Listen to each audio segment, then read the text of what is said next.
നീ അതാ പറഞ്ഞേ തല്ലാൻ പിന്നെ തല്ലാൻ പാടില്ല. അമ്മേ, അച്ഛ, അമ്മ, ഏട്ടൻ, അമ്മമ്മ ആരും തല്ലാൻ പാടില്ല. ശ്രീലുക്കുട്ടിയെ തല്ലണം. അത് വേണ്ടതാണ്, 2 എണ്ണം വേണം.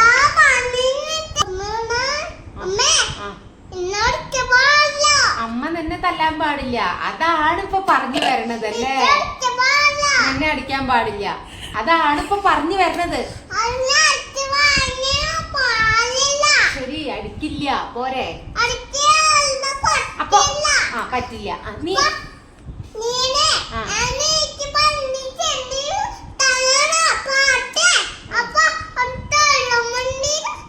തലമണ്ടയിലോ?